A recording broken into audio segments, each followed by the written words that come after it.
Hello everyone, नमस्कार, आदाब, सत श्री अकाल, वेलकम, सुस्वागतम आप सभी का हिंदुस्तान के सबसे विशाल online live learning platform Unacademy पर। मेरा नाम मोहम्मद एहतिशाम सिद्दीकी है और आप सब लोग लाइव देख रहे हैं। तो अपना इस सेशन शुरू कर रहे हैं। इस सेशन में हम लोग शैलो फाउंडेशंस के कुछ सवाल करेंगे। ठीक है, तो हम लोगों ने ऑलरेडी शैलो फाउंडेशन को रिवाइज कर रखा है। हम लोग अब शैलो फाउंडेशंस पर कुछ सवाल भी मैंने करा रखे हैं। जैसे मैंने एसएससी जेई के सवाल आपको करा दिए, मैंने अलग अलग गुप्ता के सवाल आपको करा दिए। अभी हम जो सवाल करने वाले हैं वो इसमें 20 क्वेश्चंस करेंगे इंजीनियरिंग सर्विसेज के। शैलो फाउंडेशन के इस सेशन में हम लोग 20 क्वेश्चन कर रहे हैं। तो अपने सेशन को शुरू करने से पहले मैं अपने आप बारे में बता देता हूं, आपको अनअकैडमी के बारे में बता देता हूं, कैसे अनअकैडमी आपकी स्टडीज को आसान कर सकता है उसके बारे में मैं आपको बता देता हूं। तो सबसे पहले जो एक बिगेस्ट जो आपका बिगेस्ट जो आपका बेटा जो है एक अपडेट आ रहा है, वो ये अपडेट है कि अगर आप गेट 2022 की तैयारी कर रहे हैं और आप एक क्वालिटी मॉक टेस्ट देना चाहते हैं, तो we at Unacademy have created 5 quality mock test जो कि फ्री ऑफ कॉस्ट होंगे, जो कि 2 जनवरी से स्टार्ट हो रहे हैं। So this is all India mock test for GATE 2022। Complete your final revision for GATE with all India mock test for GATE 2022। Every Sunday होंगे ये बेटा। और सबसे इंपॉर्टेंट क्या है, इसके कई सारे बेनिफिट्स हैं। 2 जनवरी से 30 जनवरी तक ये मॉक टेस्ट होंगे। टॉप एजुकेटर्स ने इसमें क्वेश्चंस बनाए हैं, मतलब एक्सपेक्टेड क्वेश्चंस आ सकते हैं। आपके इंटायर सिलेबस को कवर किया गया है, साथ ही साथ एक्चुअल एग्जाम लाइक सेटिंग, जिस समय जिस ब्रांच का एग्जामिनेशन होने वाला है उस समय का ही हमने शेड्यूल बनाया है, ताकि आपकी पूरी बढ़िया तरीके से प्रैक्टिस हो सके। आपको ऑल इंडिया रैंक मिलेगी। लाखों बच्चों ने पार्टिसिपेट कर रखा है, एनरोल कर रखा है, तो आपको ऑल इंडिया रैंक मिलेगी, तो आपको एक आइडिया मिल जाएगा। साथ ही साथ आपके जो वीकर एरियाज हैं उनको आप आइडेंटिफाई ही नहीं कर सकते हैं, साथ ही साथ हमारे डिटेल्ड वीडियो सॉल्यूशन के द्वारा आप उनका इंप्रूवमेंट भी कर सकते हैं। क्लियर हो रही बात? तो ये बहुत बड़ा अनाउंसमेंट है। आज ही जाकर अनअकैडमी की ऐप डाउनलोड करिए और बेटा इसमें एनरोल कर लीजिए यूजिंग ES001। अगर आप मुझे नहीं जानते तो मेरा नाम मोहम्मद एहतिशाम सिद्दीकी है और मैं आप सभी को जुनून बैच, जो कि हमारा बिल्कुल खत्म होने की कगार पर है, उसमें आपका हार्दिक अभिनंदन करता हूं। ठीक है, तो मेरा नाम मोहम्मद एहतिशाम सिद्दीकी है। सिद्दीकी सर के नाम से ज्यादातर स्टूडेंट्स मुझे जानते हैं। मैंने अपनी जो बीटेक की थी वो JMI न्यू दिल्ली से की थी। 20,000 से ज्यादा बच्चों को मैं all over the India online and offline में पढ़ा चुका हूं, और मोस्ट इंपॉर्टेंट ऐसे स्टूडेंट्स को भी गाइड किया है जिन्होंने अलग अलग एग्जामिनेशंस में AIR रैंक 1 हासिल करी है। गेट को लगातार 4-5 सालों से लगातार क्वालिफाई कर रहा हूं। उससे पहले मैं IIT JEE और नीट में पढ़ाता था, और अनअकैडमी का मैं प्लस वेरीफाइड एजुकेटर्स हैं। जो भी मैंने अपनी डिटेल्स दी है वो सारी की सारी डिटेल्स अनअकैडमी ने वेरीफाई करी है। That's why I am a verified educator. Moving forward, अगर आप मुझे फॉलो करना चाहते हैं तो गूगल पे मेरा नाम आप सर्च कर लीजिएगा, Ehtisham Siddiqui Unacademy.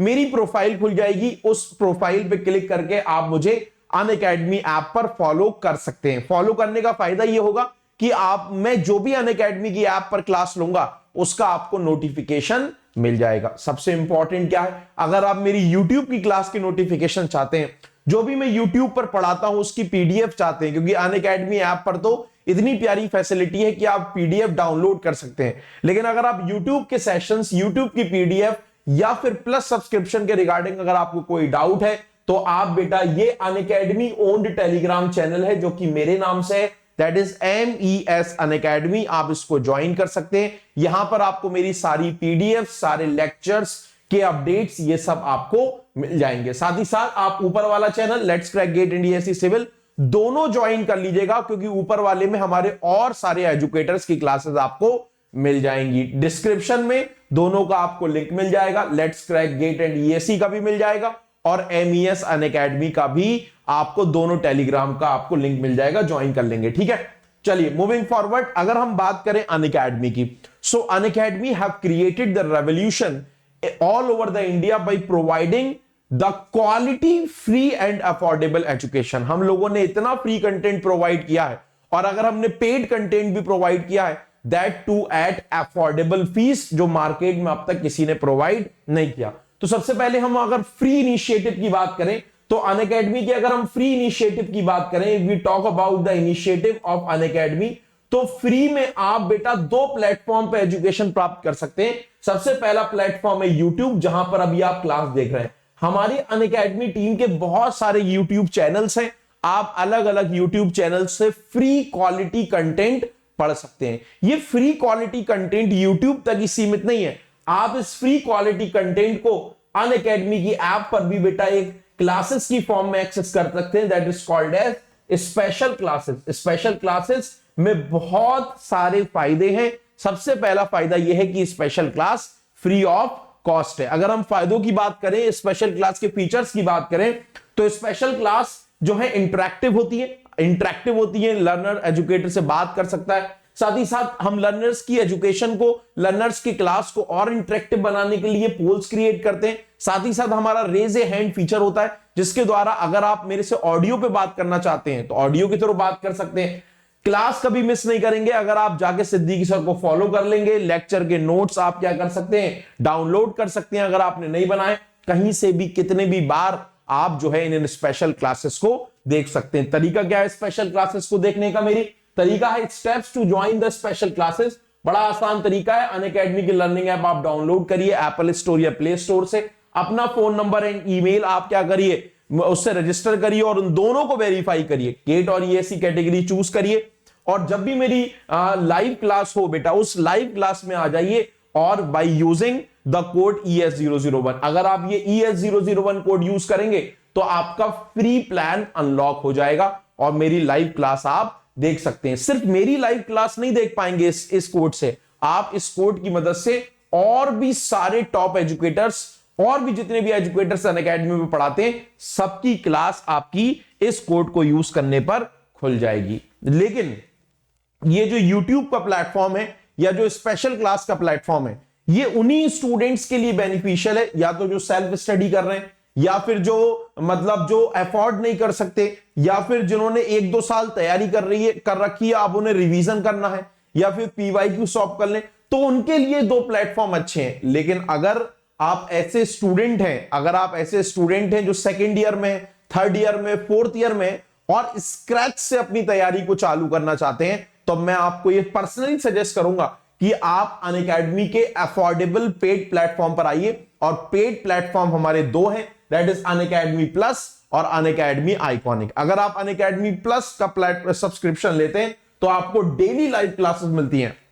Live classes किसी वजह से छूट जाती हैं तो वो रिकॉर्डेड फॉर्म में सेव हो जाती है, जिसको आप अनलिमिटेड एक्सेस करके कभी भी कितने भी बार आप देख सकते हैं। वीक में हर हफ्ते टेस्ट होता है, कोर्सेज हमारे स्ट्रक्चरल होते हैं।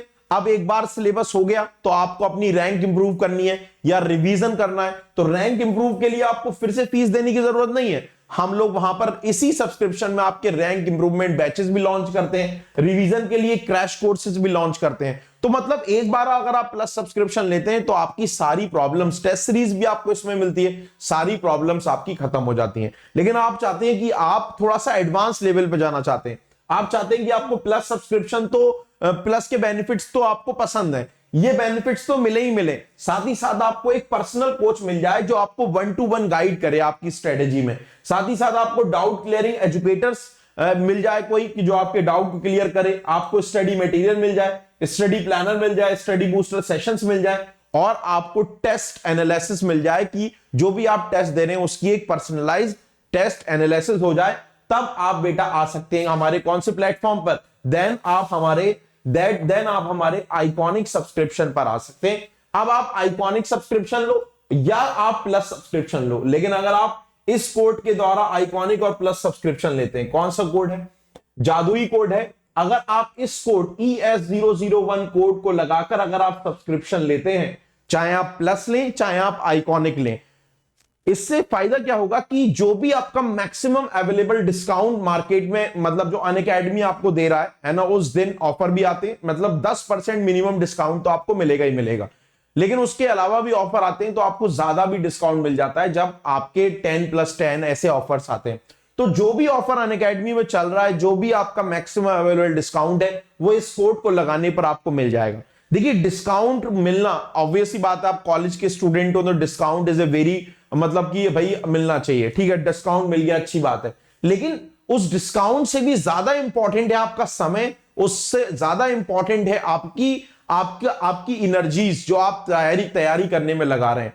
और अगर आपको एक सही गाइडेंस नहीं मिलेगी, आप पढ़ते जा रहे हैं, आपको भाई मान लो फॉर एग्जांपल कोई और कोड आपने यूज कर दिया और आप पढ़ते जा रहे हैं, आपको एक प्रॉपर गाइडेंस नहीं मिली है, तो ऑब्वियस सी बात है आपका समय भी खराब होगा, एनर्जीज भी खराब होंगी और रिजल्ट्स तो फिर आएंगे ही नहीं। सो अगर आप ये कोड यूज करते हैं तो सबसे इंपॉर्टेंट क्या है कि मैं आपको पर्सनली आपको गाइड करूंगा। आप मेरी ES001 फैमिली टीम में आप जो है ऐड हो जाएंगे, वहां पर मैं आपको daily practice papers, daily sheets दूंगा ताकि आपकी प्रिपरेशन अच्छे से चलती जाए। तो अगर आप आइकॉनिक लेते हैं तो आपको 2 पर्सनल कोच मिल जाएंगे, एक आपको इमोशनली 1-to-1 गाइड करेगा और मैं आपको बेटा पर्सनली पूरी तरीके से मेंटरशिप दूंगा अगर आप ये कोड यूज करते हैं। मूविंग फॉरवर्ड आगे बढ़ते हैं। आइकॉनिक सब्सक्रिप्शन में आपकी लाइव मेंटरिंग होती है ना, वो लाइव मेंटरिंग अनअकैडमी की तरफ से एक आपको गाइड मिलते हैं, वो गाइड करते हैं। लेकिन अगर आप प्लस भी लेंगे तब भी मैं आपको मेरी तरफ से आपको आइकॉनिक और प्लस दोनों में आपको गाइडेंस मिलने वाली है अगर आप ES001 कोड यूज करके सब्सक्रिप्शन लेते हैं। अगर हम प्लान्स की बात करें तो अनअकैडमी प्लस में हमारे पास 3, 6, 12, 18, 24 के प्लान्स हैं और आइकॉनिक में 6, 12, 18, 24 के प्लान्स हैं। अगर आप एक साल का if you want to take, अगर आप मैं आपको दिखाता हूं, अगर आप एक साल का अनअकैडमी प्लस सब्सक्रिप्शन लेते हैं तो इसकी जो कॉस्ट आती है वो लगभग 2700 रुपीस के करीब आती है कॉस्ट, ठीक है। इसमें आप अगर कोड यूज कर लेंगे ES001 तो आपकी फीस क्या हो जाएगी, और 10% हो जाएगी, आपकी फीस 10% और रिड्यूस हो जाएगी। अब ये आप सब्सक्रिप्शन EMI पे ले सकते हैं, आप ये सब्सक्रिप्शन एडवांस पे ले सकते हैं। तो आप प्लस लें या आइकॉनिक लें, कोई भी सब्सक्रिप्शन लेते हैं आपको कोड यूज करना है ES001। मूविंग फॉरवर्ड, सब्सक्रिप्शन अभी लेना इंपॉर्टेंट क्यों है, क्योंकि हमारे बैचेस चालू हो चुके हैं, हमारे बैचेस ऑलरेडी चालू हो चुके हैं फॉर गेट 2022 एंड गेट 2023।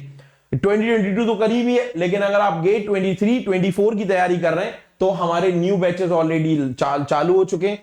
आप हैं, आपका कोई मित्र है, चाहे वो मैकेनिकल में हो, चाहे इलेक्ट्रिकल में हो, सिविल में हो, कंप्यूटर साइंस में हो, इलेक्ट्रॉनिक्स में हो, तो हमारी पूरी टीम अनअकैडमी की बैचेस लॉन्च कर चुकी है और मैं भी प्लस पर पढ़ाना चालू कर दूंगा गेट 2022 के बाद। तो इसलिए आप मेरा कोड यूज करके सब्सक्रिप्शन जरूर लीजिएगा। R1 बैच स्टार्ट हो गया है जिसमें हमारा 22 दिसंबर से स्टार्ट हो चुका है ये, और इसमें जो है engineering mechanic GS Gill sir ने शुरू करी थी और strength of material Vivek Gupta sir ने शुरू किया था। अब आप अगर फाइनेंशियली वीक हैं, है ना, अगर आप इतना कम फीस का भी सब्सक्रिप्शन अफोर्ड नहीं कर पा रहे हैं, तब Unacademy always care for such student कि अगर आप पढ़ने में अच्छे हैं तो अनअकैडमी हर हफ्ते हर संडे सुबह 11 बजे एक टेस्ट लेती है जिसका नाम है अनअकैडमी कॉम्बैट।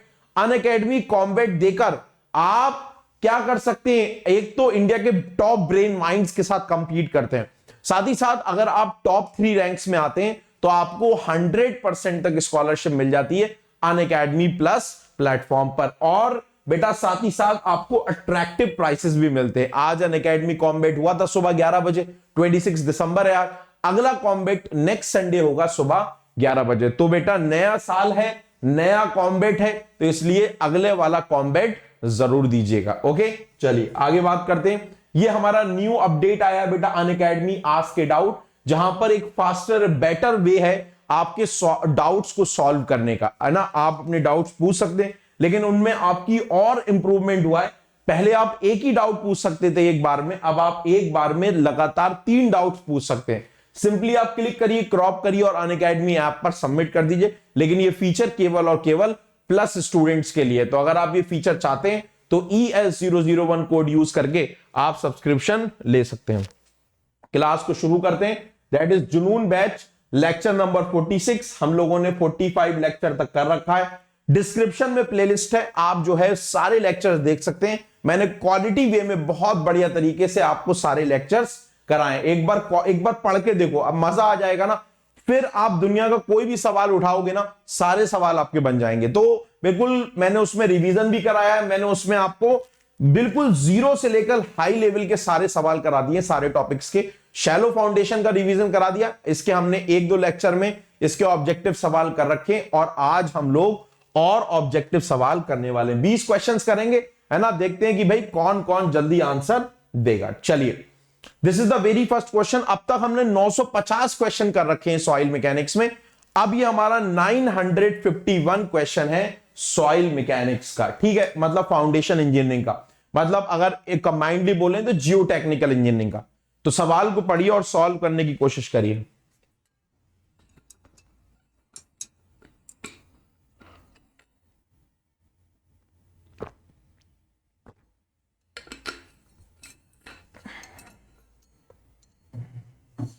पढ़िए सवाल।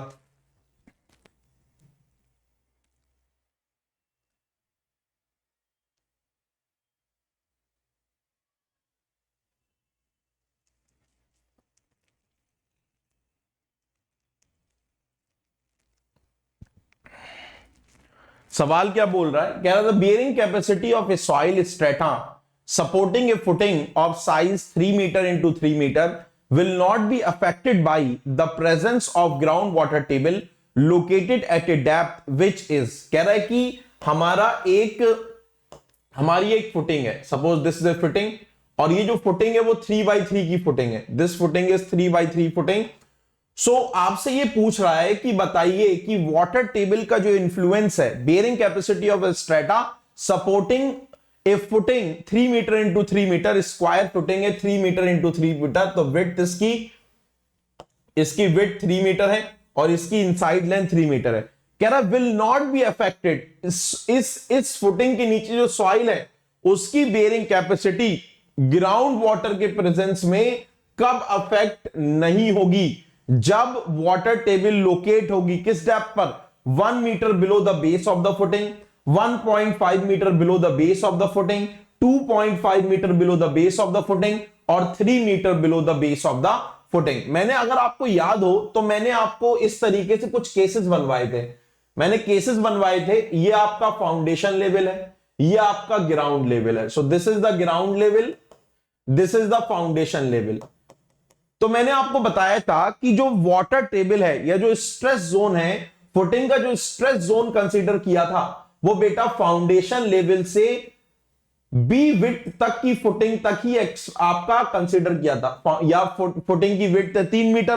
तो इस फुटिंग के नीचे जो सॉइल प्रभावित होगी due to the application of loads और due to the presence of water table, that is up to the width of the footing. क्योंकि फुटिंग की विड्थ 3 मीटर है तो भाई साहब लोड का इंफ्लुएंस इस सॉइल के ऊपर या फिर वाटर टेबल का इंफ्लुएंस केवल और केवल फाउंडेशन लेवल से 3 मीटर तक होगा। अगर इसके नीचे वाटर टेबल है या इसी लेवल पर वाटर टेबल है तो जो इस जोन की सॉइल की बेयरिंग कैपेसिटी है वो कभी भी अफेक्ट नहीं होगी। तो सॉइल की जो बेयरिंग कैपेसिटी है it won't be affected by the water table when the depth of the water table from the foundation level is greater than और इक्वल टू 3 मीटर। तो इसका आंसर क्या हो जाएगा, बेस ऑफ द फुटिंग से अगर 3 metre या width of footing या उससे ज्यादा डेप्थ पर अगर वाटर टेबल है तो भाई साहब कभी भी बियरिंग कैपेसिटी का, वाटर टेबल का प्रभाव बियरिंग कैपेसिटी के ऊपर नहीं पड़ेगा। तो इसका आंसर हो जाएगा आपका डी। नेक्स्ट क्वेश्चन की तरफ बढ़ते हैं, इसको करिए, try to solve this question. A rectangular footing 1 into 2 meter is placed at a depth of 2 meter in a saturated clay having a unconfined compressive strength of 100. According to Scamptons, the net ultimate bearing capacity is. So Scamptons के अनुसार आपको net ultimate bearing capacity निकालनी है। स्कैम्पटन्स के according आपको net ultimate bearing capacity निकालनी है। तो करिए जरा इस सवाल को फटाफट से सॉल्व करिए, try to solve this question. तो स्कैम्पटन्स बाबा के अनुसार जो नेट अल्टीमेट बेयरिंग कैपेसिटी होती है वो होती है हमारी बेटा CU मल्टीप्लाइड बाई NC। और CU को क्या लिख सकते हैं, CU is equal to UCS। अगर आप इसको दूसरे फॉर्म में लिखना चाहें तो नेट अल्टीमेट बेयरिंग कैपेसिटी हो जाएगी आपकी unconfined compressive strength divided by 2 multiplied by NC, यही तो होगी। एनसी होता है हमारा बेटा स्कैम्पटन्स का बेयरिंग कैपेसिटी फैक्टर, वो फुटिंग की शेप, फुटिंग के साइज, फुटिंग की डेप्थ, इन सब के ऊपर डिपेंड करता है। क्योंकि ये जो फुटिंग है वो रेक्टेंगुलर फुटिंग है, और रेक्टेंगुलर फुटिंग के लिए अगर हम डेप्थ फैक्टर की बात करें, सबसे पहले चेक करा जाता है हमारा, ये चेक किया जाता है कि हमारा जो depth of foundation divided by width है वो है कितना। वो 0 हो सकता है, या फिर वो आपका डीएफ अपॉन बी, या फिर वो DF upon b, DF upon b can be greater than equal to 2.5, और df upon b और df upon b can lie between 0 to 2.5। तो एक बार हम चेक करते हैं ये जो df upon b है इस फुटिंग के लिए वो एक्चुअली है क्या। देखो डेप्थ 2 मीटर है और इसकी विड्थ आपकी 1 मीटर है, इसका मतलब df upon b इस केस में कितना है, इस केस में 2 है, जो कि 0 से 2.5 के बीच लाई कर रहा है। और जब df upon b की वैल्यू 0 से 2.5 के बीच लाई करती है तो जो हमारा जो एनसी की वैल्यू होती है एक रेक्टेंगुलर फुटिंग के लिए, रेक्टेंगुलर फुटिंग के लिए एनसी की वैल्यू होती है 5, 1 प्लस 5, 1 प्लस 0 पॉइंट, एक रेक्टेंगुलर फुटिंग के लिए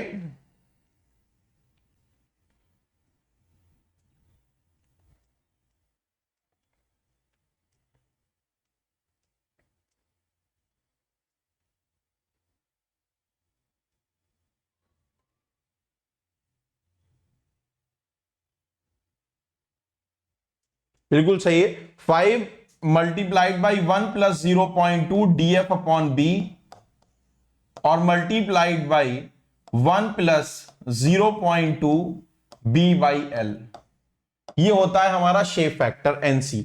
सिर्फ एनसी निकालना था। यहां देखो डेप्थ कितनी है, डीएफ की वैल्यू 2 है और विड्थ ये आपकी विड्थ है और 2 मीटर क्या है आपकी लेंथ है, तो विड्थ यहां पर है आपका 2, तो 1 प्लस 0.2 डीएफ की वैल्यू हो जाएगी 2, 2 अपॉन 1, तो ये हो जाएगा आपका 5, 1 प्लस 2 अपॉन 1 मतलब 2 दैट इज 0.4, ठीक है, मल्टीप्लाइड बाई 1 प्लस बी की वैल्यू कितनी है, विड्थ है आपकी 1 और लेंथ है आपकी 2, तो 1/2 मतलब 0.5, तो 0.5 इसको करेंगे तो ये आ जाएगा आपका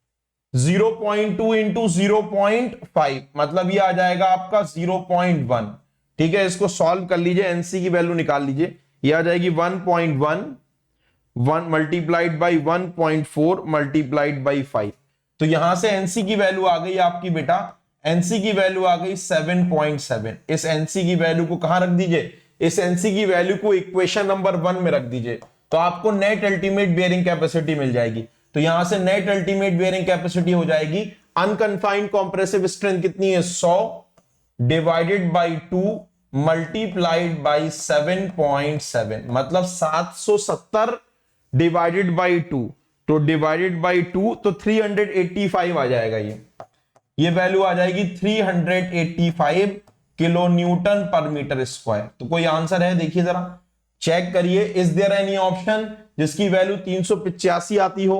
yes, C is the correct option, तो इसका सही आंसर हो जाएगा आपका 385 किलो न्यूटन पर मीटर स्क्वायर। तो आपको जब भी स्कैम्पटन्स थ्योरी यूज करनी हो तब आपको या तो अनड्रेन्ड कोहेजन दे रखी होगी या फिर आपको बेटा अनकंफाइंड कॉम्प्रेसिव स्ट्रेंथ दे रखी होगी, तो स्कैम्पटन्स पर सवाल बड़ा आसान हो जाता है, लेकिन सबसे इंपॉर्टेंट होता है हमारा एनसी की वैल्यू को याद करना, और उसके लिए मैंने ऑलरेडी टेबल बनवा रखी है, स्क्वायर, स्ट्रिप, सर्कुलर, रेक्टेंगुलर, और आपका डीएफ अपॉन वी 0 है, 0 से 2.5 के बीच में है या 2.5 से ज्यादा है, उसके लिए मैंने टेबल बनवा रखी है ऑलरेडी, पीछे वाले लेक्चर्स देखिए समझ आ जाएगा। तो वहीं से ये एनसी की वैल्यू हम लोगों ने निकाली है। नेक्स्ट क्वेश्चन की तरफ बढ़ते हैं।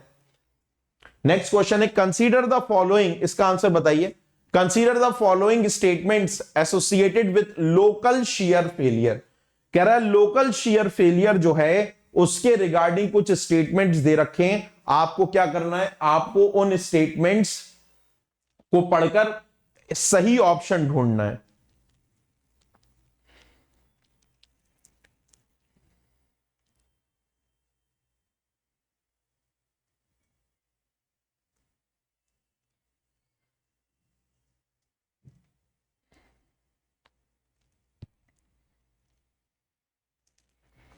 बताइए। सो लोकल शेयर फेलियर, पहला स्टेटमेंट पढ़िए, failure is sudden with A well defined ultimate load. कह रहा है कि जो फेलियर होता है वो एकदम से होता है और जो है एक वेल डिफाइंड अल्टीमेट लोड या well defined share failure surface होती है। नहीं, ये तो जनरल शेयर फेलियर के केस में होता है कि फेलियर सडन होता है। क्यों? क्योंकि जनरल शेयर फेलियर एक लो कॉम्प्रेसिबल सॉइल या ऐसी सॉइल जिनका स्ट्रेच स्ट्रेन कर्व ब्रिटल होता है उनमें होता है, तो उसमें तो कॉम्प्रेसिबिलिटी है ही नहीं उस सॉइल की, तो फेलियर बेटा एकदम से हो जाएगा। लेकिन local shear failure generally loose या मीडियम लूज या फिर आपकी मीडियम डेंस सॉइल में होता है, तो इस फेलियर को होने से पहले सॉइल काफी कॉम्प्रेस कर जाती है। तो पहला स्टेटमेंट गलत हो गया। फिर बोला this failure occurs in highly compressible soil. Highly compressible soils में तो नहीं, लेकिन मीडियम कॉम्प्रेसिबिलिटी सॉइल में होता है। तो पहला ऑप्शन तो गलत है, ये पहला गलत है, ये भी गलत है, ये भी गलत है। तो जब मैंने ऑप्शंस को देखा तो पहले गलत के कारण सारे ऑप्शन गलत हो गए। तो इसका मतलब अगर ये फेलियर हाईली कॉम्प्रेसिबल सॉइल बोल रहा है तो ये सही माना गया है, लेकिन होता है वो मीडियम कॉम्प्रेसिबिलिटी सॉइल में। समझ आ रही बात? ऑप्शंस को देखकर कभी कभी काम करना पड़ता है। कह रहा failure is preceded by large settlement. Failure होने से पहले काफी सारे सेटलमेंट हो जाते हैं। जी हां, फेलियर होने से पहले काफी सारे सेटलमेंट हो जाते हैं। तो इसका सही आंसर हो जाएगा C. The correct answer of this question would be C. Next question की तरफ बढ़ते हैं। क्वेश्चन नंबर 954, इसको पढ़िए। Question number 954, Terzaghi's bearing capacity theory is not applied to deep foundations. जो टर्जागी की बेरिंग कैपेसिटी थ्योरी है उसको हम डीप फाउंडेशंस के लिए अप्लाई नहीं कर सकते हैं। देखो, मैंने आपको यह बात बताई थी कि शैलो फाउंडेशंस में जो लोड ट्रांसफर होता है कॉलम का सॉइल पर, वो मैक्सिमम बेस रेजिस्टेंस के द्वारा होता है।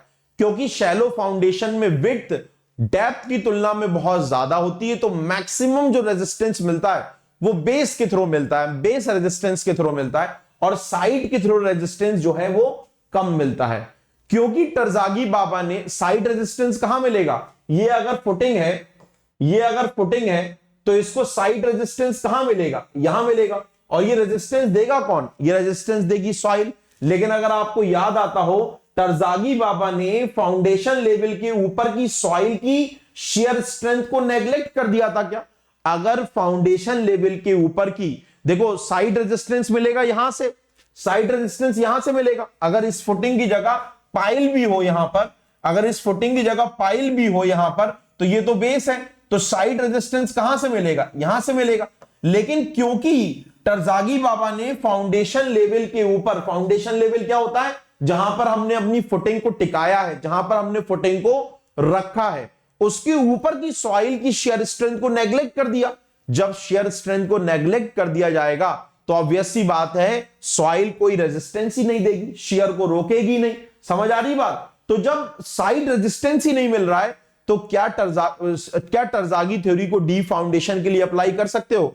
नहीं, क्योंकि इन्होंने साइड रेजिस्टेंस को इग्नोर कर दिया। क्यों कर दिया?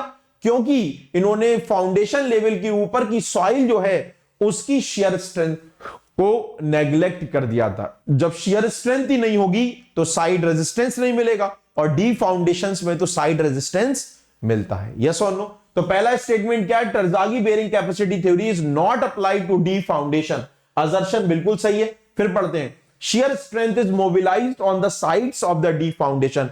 क्यों टर्जागी थ्योरी को नहीं लगाते हैं? क्योंकि टर्जागी बाबा ने जो साइड पर शेयर स्ट्रेंथ है, जो फुटिंग के ऊपर की जो शेयर स्ट्रेंथ है, उसको नेग्लेक्ट कर दिया, और डी फाउंडेशंस में जो मैक्सिमम शेयर स्ट्रेंथ मोबिलाइज हो रही है उसका कुछ हिस्सा साइड रेजिस्टेंस के द्वारा भी होता है, डी फाउंडेशंस के साइड के द्वारा भी होता है। तो यानी ऊपर वाला स्टेटमेंट भी सही है और नीचे वाला स्टेटमेंट भी सही है। और ऊपर वाला स्टेटमेंट सही इसलिए है क्योंकि नीचे वाला स्टेटमेंट उसे एक्सप्लेन कर रहा है कि टर्जागी बाबा इसलिए डी फाउंडेशन में अप्लाई नहीं होती है थ्योरी, क्योंकि जो है मैक्सिमम शेयर स्ट्रेंथ जो मोबिलाइज होती है डी फाउंडेशन में वो साइड से होती है, और साइड्स की शेयर स्ट्रेंथ या फिर फाउंडेशन लेवल के ऊपर की शेयर स्ट्रेंथ को टर्जागी बाबा ने इग्नोर कर दिया था। दोनों स्टेटमेंट सही है और एक दूसरे को एक्सप्लेन कर रहे हैं, तो इसका आंसर हो जाएगा ए।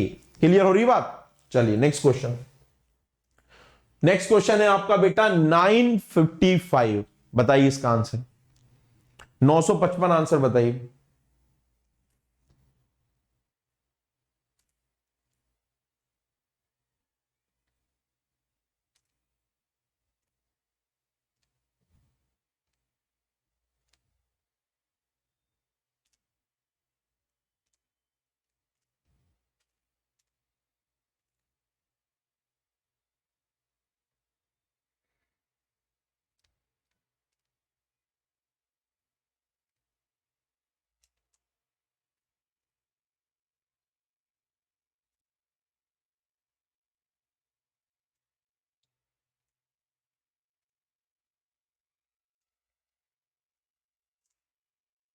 बताइए, कह रहा है larger footings settles more than the smaller footings under the same load intensity. तो अगर हम एक फॉर्मूला देखें आपसे, चाहे चाहे आप क्ले का फॉर्मूला देख लें, चाहे आप सैंड्स का फॉर्मूला देख लें, तो आपने एक फॉर्मूला पढ़ा होगा ऐसे, S F upon S P is equal to B F upon BP. ये फॉर्मूला पढ़ा था क्या? ये क्लेस के लिए फॉर्मूला होता है जब हम प्लेट लोड टेस्ट करते हैं। इसी तरीके सैंड्स के लिए फॉर्मूला होता है S F upon S P is equal to B F upon BP multiplied by BP plus 0.3 और divided by B F plus 0.3 का होल स्क्वायर। ये होता है ना फॉर्मूला। तो आप देख रहे हैं जो सेटलमेंट्स हैं, अगर फुटिंग का सेटलमेंट देखें तो फुटिंग का जो सेटलमेंट है वो बेटा फुटिंग की विड्थ के डायरेक्टली प्रोपोर्शनल है, और यहां फुटिंग का सेटलमेंट विड्थ के जो विड्थ है, जो फाउंडेशन की विड्थ है उसके ऊपर डिपेंड कर रहा है, स्क्वायर है। तो इसका मतलब ये हुआ कि जो जितना ज्यादा फाउंडेशन की विड्थ होगी उतना ज्यादा सेटलमेंट होगा। ऐसा होता क्यों है?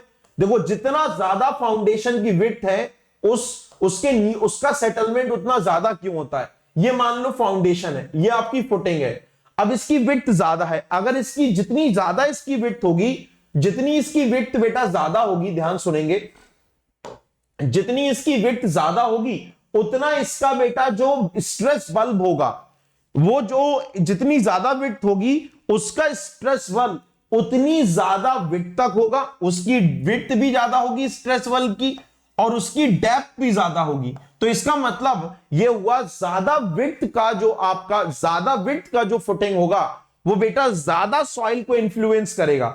जब ज्यादा डेप्थ तक सॉइल को इंफ्लुएंस करेगा तो ऑब्वियस सी बात है सेटलमेंट्स भी क्या होंगे? ज्यादा। तो लार्जर फुटिंग्स के अंदर सेटलमेंट्स इसलिए ज्यादा होते हैं क्योंकि उनका स्ट्रेस बल्ब ज्यादा चौड़ा और ज्यादा गहरा होता है। और वो जब स्ट्रेस बल्ब क्या बताता है? किसी भी पॉइंट पर स्ट्रेस को बताता है, किसी फुटिंग पर आने वाले लोड का के कारण सॉइल में डेवलप होने वाले स्ट्रेसेस को बताता है। तो इसका मतलब अगर इस फुटिंग का स्ट्रेस बल्ब इतना है तो इसका मतलब इस फुटिंग के कारण जो प्रेशर लग रहा है सॉइल पर, इस फुटिंग के कारण जो सॉइल में स्ट्रेस डेवलप हो रहा है वो केवल और केवल इस जोन तक डेवलप हो रहा है। तो जब ज्यादा चौड़ी फुटिंग होंगी तो उनका स्ट्रेस बल्ब भी क्या होगा? ज्यादा गहरा होगा और ज्यादा चौड़ा होगा, मतलब ज्यादा डेप्थ तक और ज्यादा विड्थ तक स्ट्रेस डेवलप होंगे, तो आपके सेटलमेंट्स भी क्या होंगे? ज्यादा होंगे। समझ आ रही बात? तो स्टेटमेंट क्या है? Larger footing settles more than the smaller footings under the same load intensity. अगर आप दो फुटिंग ले रहे हैं, एक की विड्थ कम है एक की विड्थ ज्यादा है, तो बेटा ज्यादा विड्थ वाले फुटिंग में ज्यादा सेटलमेंट्स होगा। ये स्टेटमेंट आपका सही है। नेक्स्ट क्या है? The size of the pressure bulbs depends upon the size of the footing. जितना ज्यादा प्रेशर बल्ब हो, जितना ज्यादा फुटिंग का साइज होगा उतना ज्यादा प्रेशर बल्ब होगा, और जितना बड़ा प्रेशर बल्ब होगा सेटलमेंट उतना ज्यादा होगा। यानी दूसरा स्टेटमेंट भी आपका सही है। आप देखते हैं कि क्या पहले वाले स्टेटमेंट को दूसरा वाला स्टेटमेंट एक्सप्लेन कर रहा है। तो देखिए, लार्जर फुटिंग्स में सेटलमेंट स्मॉलर फुटिंग से ज्यादा होता है। क्यों? क्योंकि लार्जर फुटिंग्स का स्ट्रेस बल्ब ज्यादा बड़ा होता है। तो एक्सप्लेन कर रहे हैं तो इसका आंसर ए हो जाएगा। और अगर आपको टेक्निक नहीं पता तो मैंने हमेशा बताया कि आप अजर्शन पढ़िए, और अगर आपको पता चल गया ए भी सही है और रीजन भी सही है, अजर्शन भी सही है, रीजन भी सही है, अब आप ये नहीं समझ पा रहे हैं कि ये एक दूसरे को एक्सप्लेन कर रहे हैं या नहीं कर रहे हैं, तो आप सबसे पहले अजर्शन लिखिए और उसके बाद लिखिए अजर्शन इज ट्रू। क्या लिखेंगे? अजर्शन इज ट्रू बिकॉज, और उसके बाद रीजन को पढ़िए। तो पढ़िए जरा, अजर्शन को पढ़िए। अगर ये एक मीनिंगफुल स्टेटमेंट बना रहा है, अगर आपको इसको पढ़ने पर एक आपको मीनिंगफुल स्टेटमेंट मिल रहा है तो ऑप्शन हो जाएगा ए, है ना। और अगर नहीं मिल रहा है, कोई हाथ पैर नहीं मिल रहे तो ऑप्शन हो जाएगा बी। पढ़ते हैं जरा। Larger footings settles more than the smaller footings under the same load intensity is true because size of the pressure bulb depends upon the size of the footing. सही बोल रहे हैं ना कि लार्जर फुटिंग्स में स्मॉलर फुटिंग से ज्यादा settlement होते हैं, क्योंकि जो प्रेशर बल्ब्स का साइज है वो हमारा साइज ऑफ फुटिंग के ऊपर डिपेंड करता है। यस और नो? कितना प्यारा एक्सप्लेन कर दिया। तो इसका आंसर हो जाएगा आपका ए। तो एक दूसरे को एक्सप्लेन कर रहे हैं तो इसका आंसर हमारा ए हो जाएगा। नेक्स्ट क्वेश्चन, क्वेश्चन नंबर 956 की तरफ बढ़ते हैं।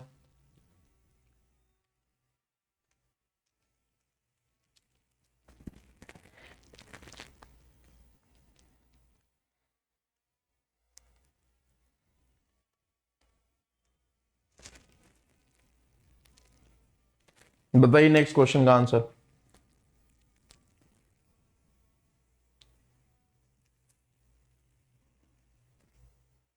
Raft resting on the sands can be allowed double of the allowable soil pressure when permissible settlement is double, length is doubled, depth factor is increased, water table increased। कह रहा है कि जो raft है, जब उस राफ्ट को हम सैंड्स के ऊपर बनाते हैं तो जो सैंड्स के ऊपर बनाते हैं can be allowed double of the allowable soil pressure. जो अलाउएबल सॉइल प्रेशर है वो डबल हो सकता है कब?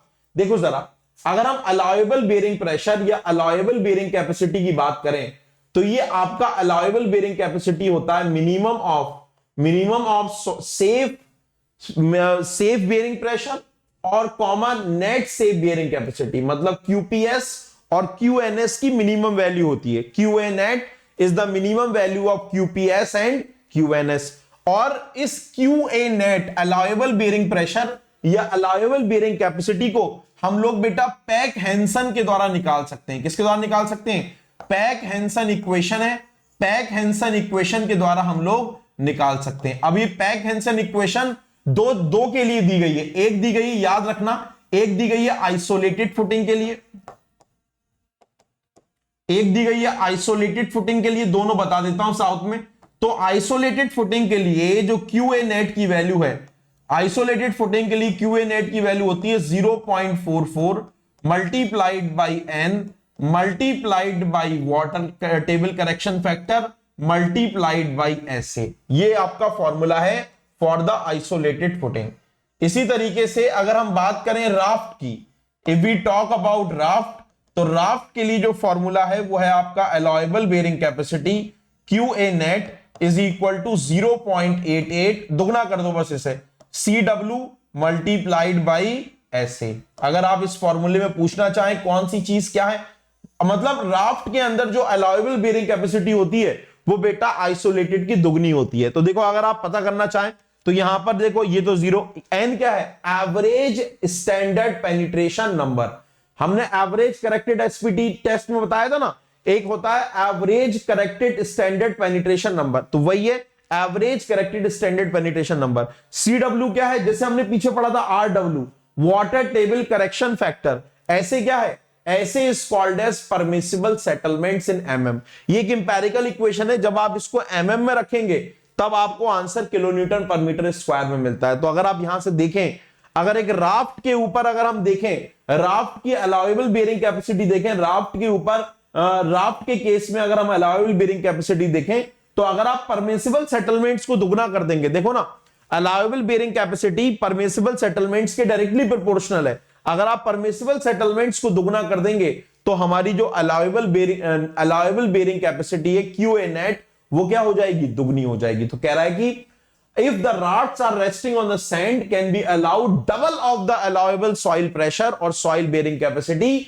When the permissible settlement is double. तो the correct answer of this question would be A. तो इस क्वेश्चन का सही आंसर क्या हो जाएगा? The right answer of this question will be A. Next question, इसका आंसर बताइए। 957 का आंसर बताइए। 957 का आंसर बताइए। The standard penetration resistance N of a granular deposit is found to be 20।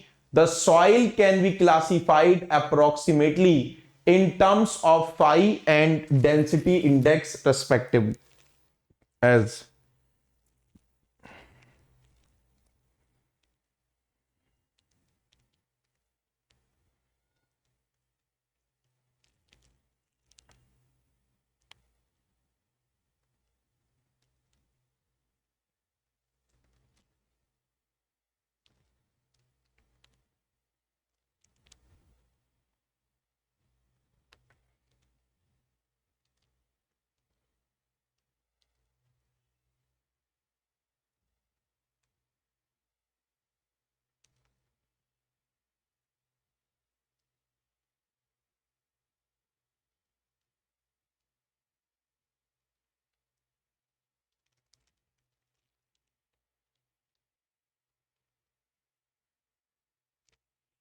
तो इसका आंसर क्या होगा?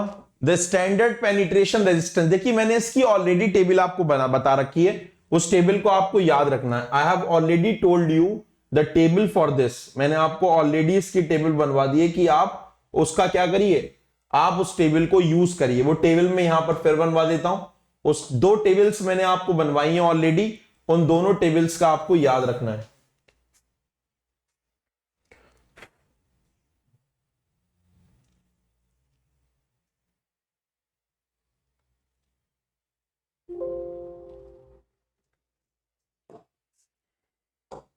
और वो टेबल्स याद भी हो जानी चाहिए। This is the very first table,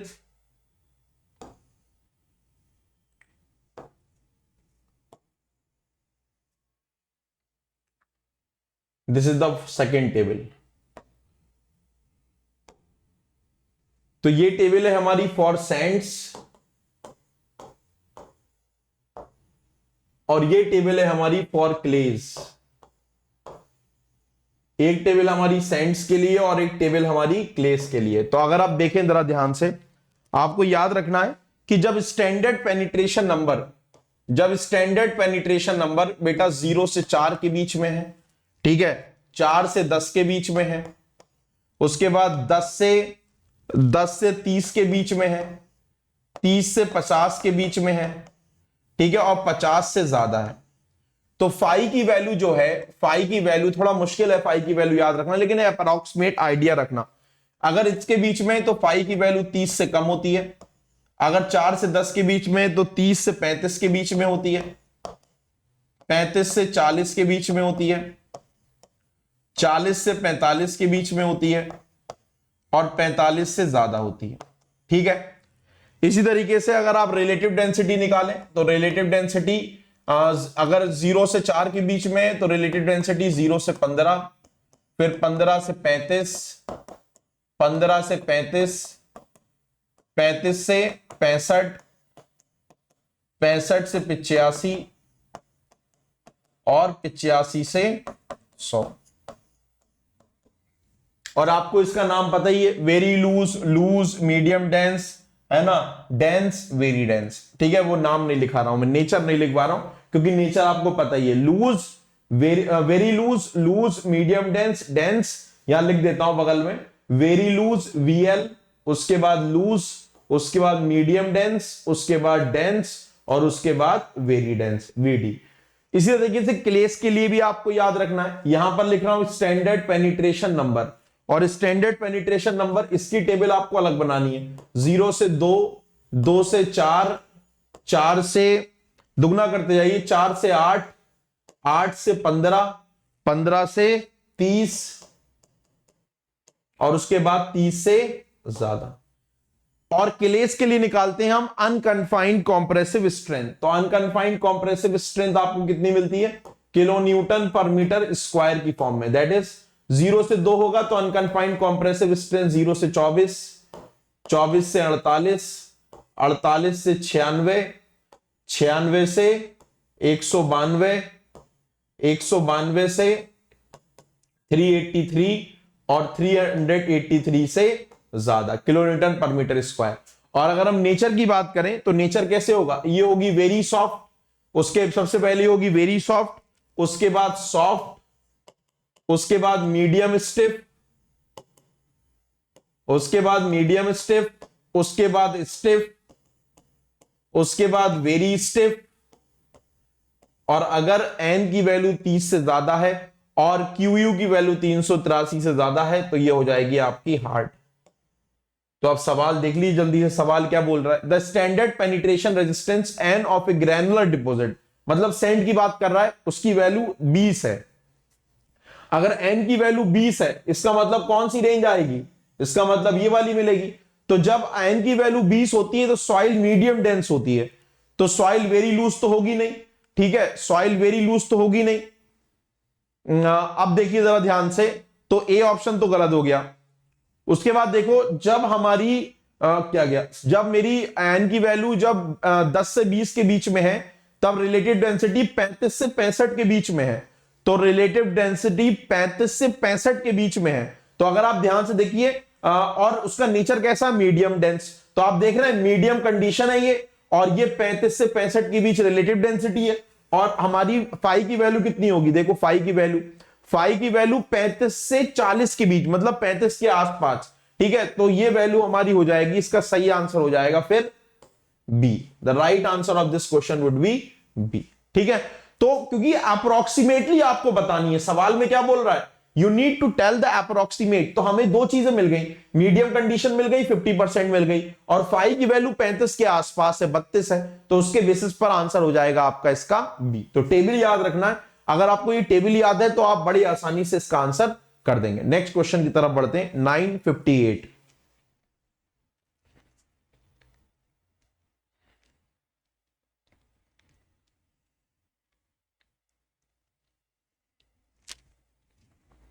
Moving forward to the next question, 958. As per Tarzagi's equation, the bearing capacity of the strip footing on a cohesive soil C is equal to 10 for a unit depth and the unit width, assume NC is equal to 5.7. तो देखिए, जब भी हम एक cohesive soil की बात करते हैं तो कोहेसिव सॉइल के लिए अगर हम जनरल फॉर्मूला लिखें स्ट्रिप फुटिंग के लिए, कौन सी बेयरिंग कैपेसिटी निकालनी है, यहां बोला नहीं है कि अल्टीमेट बेयरिंग कैपेसिटी निकालनी है, नेट अल्टीमेट निकालनी है। तो अगर हम सबसे पहले अल्टीमेट बेयरिंग कैपेसिटी का फॉर्मूला लिखें तो स्ट्रिप फुटिंग के लिए होता है बेटा C into NC plus Q into N Q और plus 1/2 B gamma into N gamma, ये होता है क्या। लेकिन एक कोहेसिव सॉइल के लिए जिसका फाई 0 है, उसके लिए एनसी मिलती है 5.7, एनक्यू मिलता है हमें किसके बराबर, एनक्यू मिलता है 1 के बराबर, और एन गामा मिलता है 0 के बराबर। क्योंकि सॉइल का यूनिट वेट नहीं दे रखा, अगर आप ध्यान से देखें सॉइल का यूनिट वेट नहीं दे रखा, क्योंकि अगर हम अल्टीमेट बेयरिंग कैपेसिटी निकालें इसके अकॉर्डिंग, तो देखिए, तो यहां से अल्टीमेट बेयरिंग कैपेसिटी हो जाएगी एक क्लेई सॉइल के लिए 5.7 times of C plus Q, और नेट अल्टीमेट बेयरिंग कैपेसिटी हो जाएगी आपकी 5.7 टाइम्स ऑफ सी। क्यू होता है बेटा overburden pressure, gamma into DF. आपको डीएफ तो दे रखा है, यूनिट ही है, लेकिन सॉइल का यूनिट वेट नहीं दे रखा, तो आप ओवरबर्डन प्रेशर निकाल ही नहीं पाएंगे। तो यहां से आपको समझ आ जाना चाहिए कि आपको अल्टीमेट बेयरिंग कैपेसिटी नहीं निकालनी है, आपको नेट अल्टीमेट बेयरिंग कैपेसिटी निकालनी है। तो नेट अल्टीमेट बेयरिंग कैपेसिटी कितनी हो जाएगी, 5.70 मल्टीप्लाइड बाई सी की वैल्यू कितनी है 10, तो ये कितना आ जाएगा 57 किलो न्यूटन पर मीटर स्क्वायर। तो the right answer of this question would be B, इसका सही आंसर हो जाएगा हमारा बी। नेक्स्ट क्वेश्चन है, the influence factor for the immediate settlement of the footing depends upon its. ये तो मैंने आपको बताया था, इमीडिएट सेटलमेंट्स को हम इलास्टिक सेटलमेंट्स भी कहते हैं, क्योंकि इमीडिएट सेटलमेंट्स को हम सॉइल को इलास्टिक मानकर निकालते हैं, मतलब थ्योरी ऑफ इलास्टिसिटी की मदद से निकालते हैं। So elastic settlements in the soils are determined using theory of elasticity, that's why the immediate settlements are also called as elastic settlements।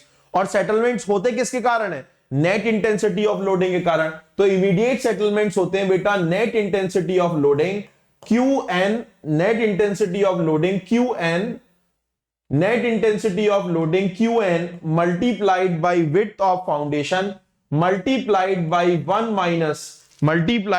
1 minus net intensity of loading multiplied by width of foundation multiplied by 1 minus mu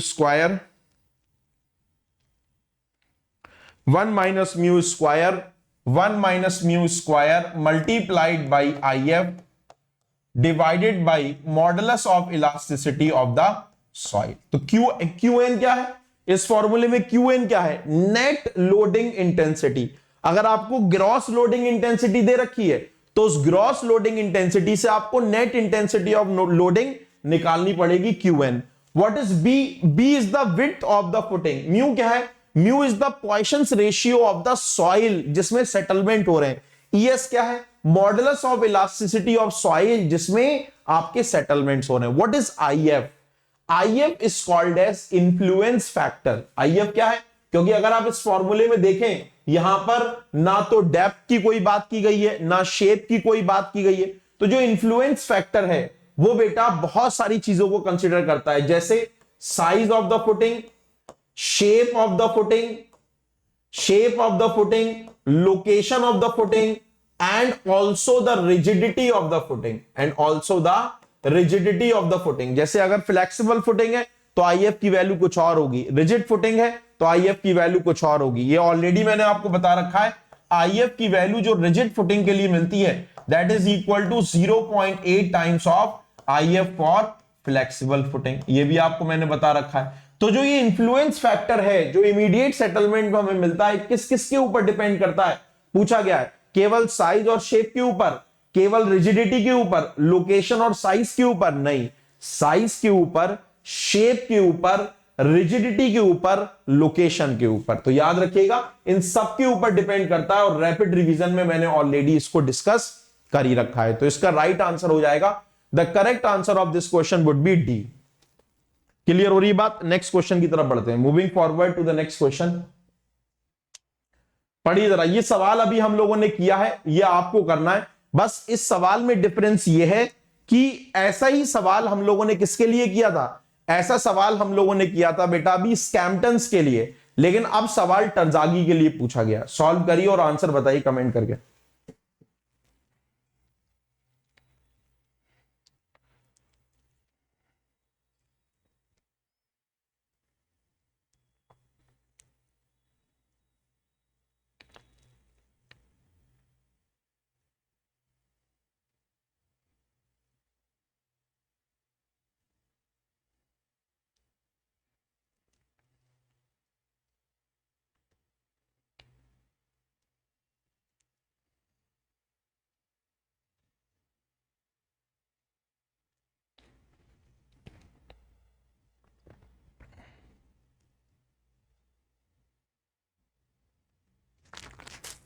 तो ये raft of 6 metre into 9 metre, मतलब 9 metre इसकी length है और 6 metre इसकी क्या है, width है, is founded at a depth of 3 meter in a cohesive soil having C is equal to this, the ultimate net bearing capacity of the soil, ultimate net bearing capacity मतलब net ultimate bearing capacity निकालनी है using Terzaghi theory. So net ultimate bearing capacity हमारी क्या हो जाएगी, that is equal to alpha 1, that is equal to alpha 1 multiplied by NC की value हो जाएगी 5.7, है ना, तो C मल्टीप्लाइड बाई एनसी, ये फॉर्मूला हो जाएगा। सिर्फ और सिर्फ निकालना है रेक्टेंगुलर फुटिंग के लिए शेप फैक्टर, और रेक्टेंगुलर फुटिंग के लिए शेप फैक्टर क्या होता है, the shape factor for rectangular footing is equal to 1 plus ये वाला जो कोहेजन वाला शेप फैक्टर होता है वो होता है 1 plus 0.3 B by L, 1 plus 0.3 B by L, ये हमारा शेप फैक्टर होता है 1 plus 0.3 B by L for the rectangular footing. तो यहां पर रख दीजिए जल्दी जल्दी, तो ये हो गया 1 प्लस विड्थ कितनी है बेटा, विड्थ है आपकी 6 divided by 1 second 0.3 multiplied by 6 divided by 9। तो अगर आप इसको सॉल्व करेंगे 3 2 6, 3 3 9, ये आ गया आपका 0.1, तो ये आ गया आपका 1.2, तो अल्फा 1 की वैल्यू हो गई 1.2। पुट कर दीजिए इक्वेशन 1 में, दिस इज इक्वेशन 1, तो यहां से net ultimate bearing capacity is equal to 1.20 multiplied by C की वैल्यू बेटा कितनी है 120 मल्टीप्लाइड बाई 5.7। सॉल्व करिए, देखिए जरा कितना आंसर आ रहा है, सॉल्व करिए देखिए कितना आंसर आ रहा है, 1.20 820.8 आ रहा है, आंसर आ रहा है बेटा the net ultimate bearing capacity comes out to be 820.8, बिल्कुल सही आ रहा है बेटा 820.8 किलो न्यूटन पर मीटर स्क्वायर। सो इसका ऑप्शन हो जाएगा the correct answer of this question would be A. कुछ नहीं था, आपको सिर्फ और सिर्फ शेप फैक्टर का फॉर्मूला याद होना चाहिए। अगर शेप फैक्टर अल्फा 1 का फॉर्मूला आपको याद है तो बड़ी आसानी से इस सवाल को आप कर लेंगे। इंजीनियरिंग सर्विसेज में पूछा गया था किसी साल में, मुझे साल याद नहीं है। नेक्स्ट क्वेश्चन की तरफ बढ़ते हैं, इसको बताइए जरा 961 match list 1 suitable condition with list 2 that is foundation and select the correct answer suitable conditions दे रखी हैं और साथ ही साथ आपको फाउंडेशंस के ऑप्शंस दे रखे हैं। पहला कंडीशन दे रखा है when the structural load is uniform and soil is soft up to a made up of marshy land, और राइट साइड में फुटिंग्स, पाइल्स, राफ्ट, पियर। तो आपको ये तो पक्की बात पता है कि आप वेल फाउंडेशन और पाइल फाउंडेशन तभी बनाते हो जब शैलो डेप्थ पर सॉइल अच्छी नहीं होती है या स्ट्रक्चरल लोड बहुत ज्यादा होता है। तो पढ़ते हैं जरा। When the structural load is heavy and the soil having low bearing capacity for a considerable depth. Next क्या है? When the soil is having good bearing capacity at a shallow depth and structural load is within permissible limit. तो अगर soil की bearing capacity भी अच्छी है और structural load permissible limit के अंदर है, तो उस केस में आप क्या प्रोवाइड करेंगे? सिंपल फुटिंग प्रोवाइड कर देंगे, क्योंकि सबसे इकोनॉमिकल होती है। तो सी का तो आपका 1 हो जाएगा। उसके बाद क्या बोल रहा है? When the structural load of the bridge is to be transferred through the soil to the bedrock, जब हमें एक ब्रिज का लोड सॉइल से पास होते हुए एक रॉक के ऊपर ट्रांसफर करना होता है, मतलब पूरी सॉइल से होकर जाएगा, तो मतलब आप डी फाउंडेशन तो प्रोवाइड करोगे, लेकिन ब्रिज के लिए कौन सा पानी? ब्रिज तो बेटा ऑब्वियसली बात है पानी है वहां पर, तो ब्रिज के लिए कौन सा फाउंडेशन प्रोवाइड करना पड़ेगा? वेल फाउंडेशन प्रोवाइड करते हैं। तो डी का हो जाएगा हमारा 4। तो सी का 1 और डी का 4, ठीक है। तो देखो सी का 1 और डी का 4, तो ये भी गया, ये भी गया, ये भी गया। और पढ़ लेते हैं। अब उसके बाद व्हेन द स्ट्रक्चर, अब कौन कौन से बचे? एक राफ्ट बचा और एक हमारा पाइल्स बचा। तो अब देखिए when the structural load is heavy, जब स्ट्रक्चरल लोड हैवी होगा तब हम पाइल प्रोवाइड कर देंगे। उसके बाद क्या? When the structural load is uniform और सॉइल सॉफ्ट है। स्ट्रक्चरल लोड यूनिफॉर्म है लेकिन सॉइल सॉफ्ट है, तब उस केस में हम राफ्ट प्रोवाइड कर देंगे। तो ए का 3, बी का 2, सी का 1, डी का 4। तो इस क्वेश्चन का राइट आंसर आ जाएगा D. The correct answer of this question would be D.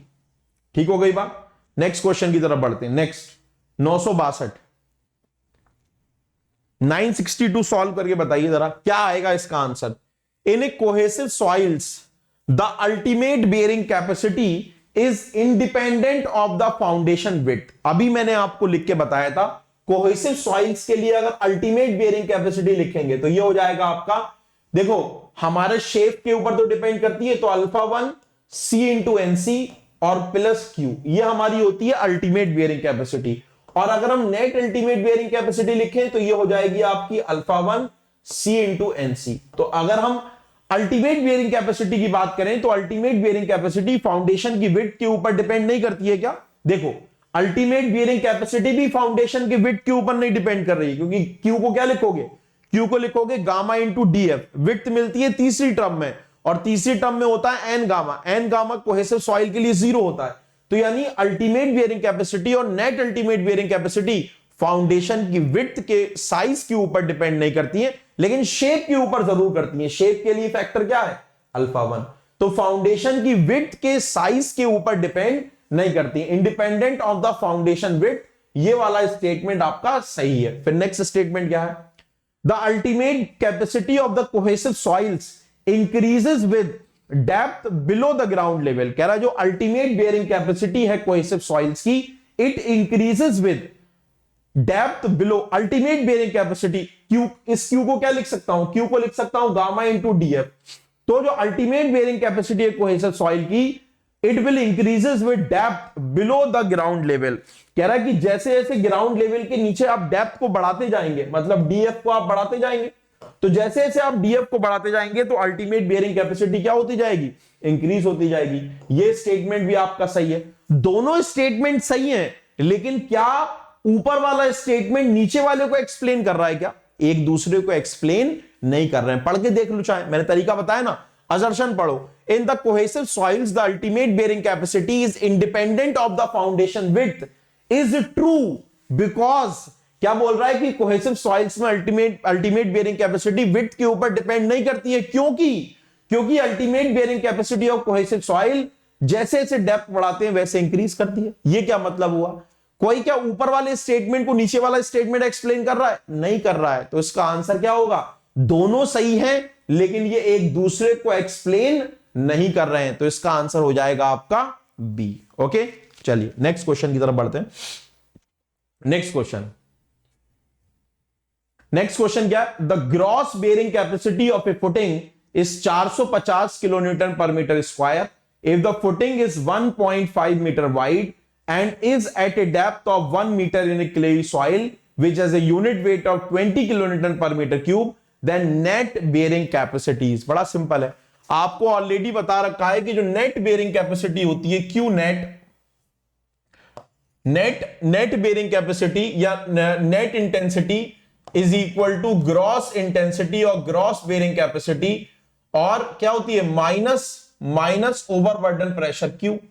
तो ये आपका क्यू नेट निकालना है आपको। तो ग्रॉस बेयरिंग कैपेसिटी आपकी कितनी है बेटा 450, और क्यू है आपका गामा इंटू डीएफ। तो ये हो गया आपका 450। गामा की वैल्यू कितनी है बेटा, गामा की वैल्यू है आपकी 20 और depth of foundation at a depth of 1 metre. तो ये हो गया आपका beta gamma 20, depth of foundation is 1। तो यहां से net ultimate bearing capacity is equal to 430 या नेट इंटेंसिटी 430 किलो न्यूटन पर मीटर स्क्वायर।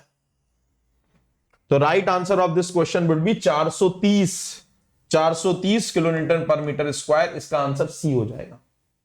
तो इसका सही आंसर क्या हो जाएगा, the right answer of this question would be C. Next 964 964। पढ़िए जरा इस सवाल को और सॉल्व करने की कोशिश करिए। कंसीडर, बहुत ही प्यारा सवाल है, it's a very good question. बच्चे अक्सर गलत कर देते हैं, अच्छा सवाल है ये, ध्यान से पढ़िए। कंसेप्चुअल क्वेश्चन है, बच्चे अक्सर गलत कर देते हैं लेकिन गलत करना नहीं है। क्या बोल रहा है, consider the following statements, the benefit of surcharge and the depth of foundation is only marginal in case of footings on a purely cohesive soils. कह रहा है कि जब हम प्योरली कोहेसिव सॉइल्स के ऊपर फाउंडेशन बनाते हैं तो वो जो सरचार्ज है, हम लोग क्या करते हैं, डेप्थ ऑफ फाउंडेशन को बढ़ाते हैं, उसके कारण जो बेयरिंग कैपेसिटी का प्रभाव है वो बहुत ज्यादा मार्जिनल नहीं होता, बहुत ज्यादा चेंज नहीं होता अगर हम डेप्थ ऑफ फाउंडेशन को बढ़ाते हैं। ये वाली बात बोल रहा है, अभी देखते हैं इसे। कह रहा है bearing capacity of the footing in a pure clay increases with increase in the size of footing. कह रहा है कि जो प्योर क्ले के अंदर जो बेयरिंग कैपेसिटी है, क्ले के अंदर जो बेयरिंग कैपेसिटी है, वो जैसे जैसे आप फुटिंग का साइज बढ़ाते हैं वैसे वैसे आपकी बेयरिंग कैपेसिटी इंक्रीज करती है, वैसे वैसे बेयरिंग कैपेसिटी क्या करती है, इंक्रीज करती है। गलत बात है, अभी पढ़ा है ना कि ना तो अल्टीमेट बेयरिंग कैपेसिटी और ना ही नेट अल्टीमेट बेयरिंग कैपेसिटी, दोनों में से कोई भी बेयरिंग कैपेसिटी हमारी बेटा हमारी विड्थ के ऊपर डिपेंड नहीं करती। विड्थ के साइज के ऊपर तो डिपेंड नहीं करती हैं, लेकिन विड्थ के शेप के ऊपर जरूर डिपेंड करती हैं। तो ये आपका क्या हो जाएगा, फुटिंग की विड्थ के ऊपर तो डिपेंड नहीं करती हैं लेकिन शेप के ऊपर करती हैं। तो सेकंड गलत हो गया। जैसे ही सेकंड गलत हुआ, ये गलत, ये गलत, ये गलत। ठीक है, तीसरा पढ़ो, size effect in the plate load test are more important in case of cohesionless soil. अब देखो ऑब्वियस ही बात है तो कि कोहेसिव सॉइल में जो सॉइल की बेयरिंग कैपेसिटी है वो बेटा विड्थ के ऊपर ही डिपेंड नहीं कर रही है, लेकिन कोहेजनलेस सॉइल में जो सॉइल की बेयरिंग कैपेसिटी है वो विड्थ के ऊपर डिपेंड करती है। इसलिए प्लेट लोड टेस्ट में साइज के इफेक्ट को कंसीडर करना बहुत इंपॉर्टेंट है और हम करते भी। तो size effect in the plate load test is more important in case of cohesionless soil as compare to cohesive soil. Cohesive soil में साइड इफेक्ट को हम कंसीडर नहीं करते क्योंकि एक कोहेसिव सॉइल में जो सॉइल की बेयरिंग कैपेसिटी है वो बेटा फुटिंग की विड्थ या फुटिंग की साइज के ऊपर डिपेंड नहीं करती। तो ये स्टेटमेंट सही है। अब पढ़ते हैं पहला स्टेटमेंट, ठीक है, क्योंकि ऑलरेडी सेकंड स्टेटमेंट ऑलरेडी आपको अब डी मार के ही आना है, तो इसलिए अब समझते हैं पहला स्टेटमेंट इन्होंने सही क्यों किया।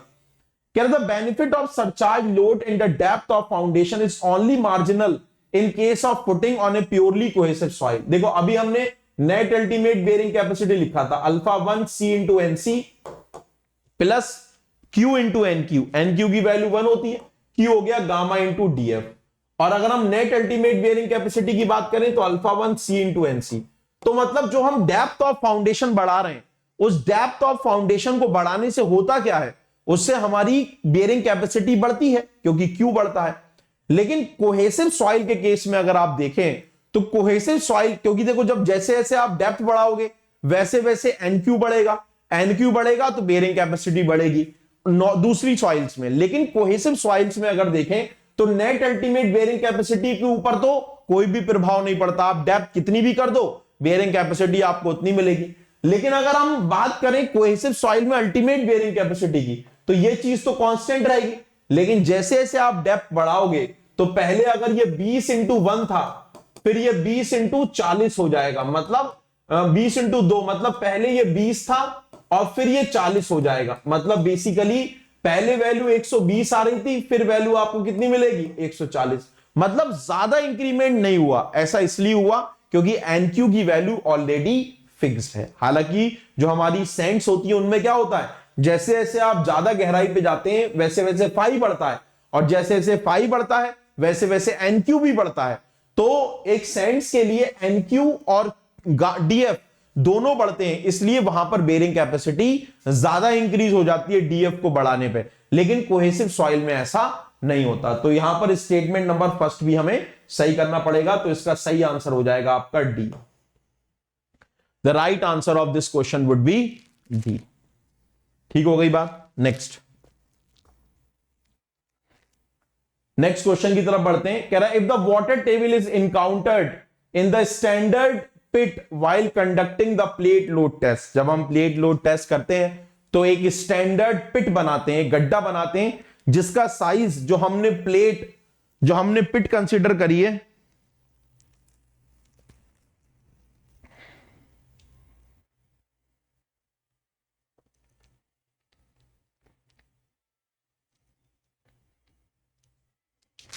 तो हम जब प्लेट लोड टेस्ट करते हैं तो प्लेट लोड टेस्ट में हम जो गड्ढा और जो पिट स्टैंडर्ड पिट बनाते हैं, वो हमने जो प्लेट कंसीडर करी है उस प्लेट से 5 गुना बड़ा बनाते हैं गड्ढा। हमें आपको बताया था आपको ये।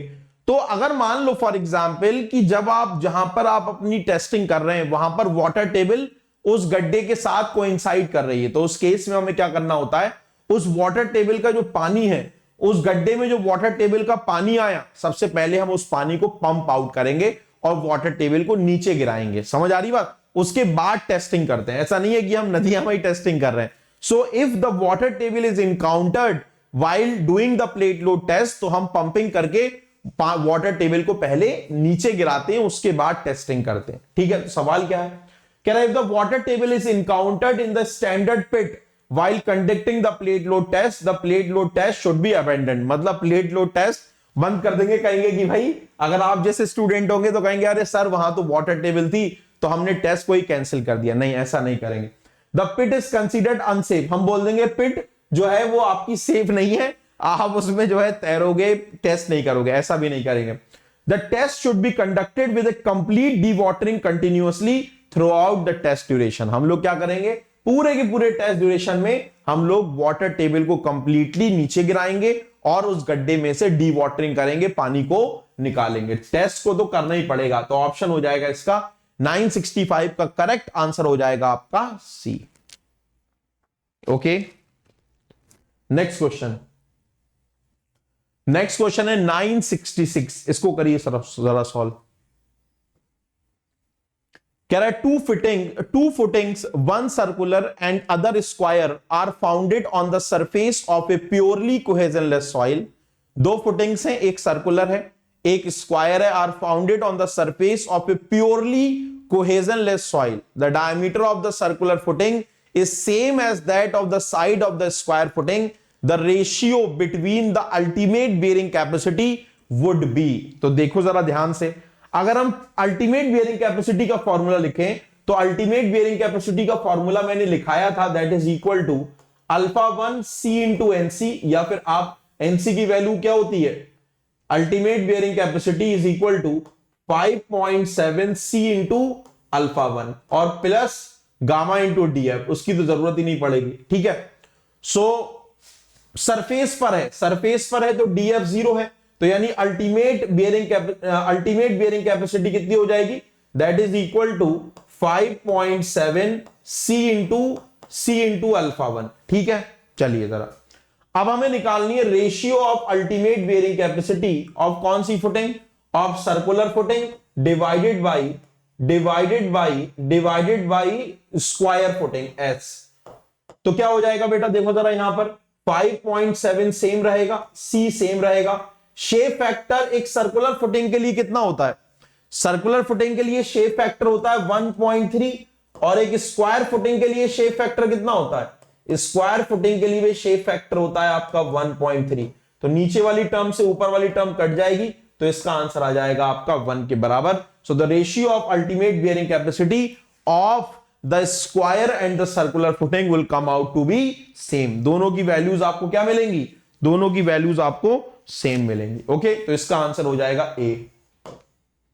नेक्स्ट क्वेश्चन 967, पढ़िए जरा इस क्वेश्चन को। Match list 1 with list 2 and select the correct answer using the codes given below the list. दो लिस्ट है, लिस्ट 1 है और लिस्ट 2 है, and select the correct answer using the codes given below in the list. Plate load, pycnometer, core cutter, mechanical sieve. तो देखो जरा, plate load test की मदद से हम लोग क्या करते हैं? बियरिंग कैपेसिटी निकालते हैं, मतलब ए का हो जाएगा 2। पिक्नोमीटर की मदद से हम लोग क्या निकालते हैं? स्पेसिफिक ग्रेविटी, अगर आपको याद हो फॉर्मूला मैंने ऑलरेडी लिखा रखा है।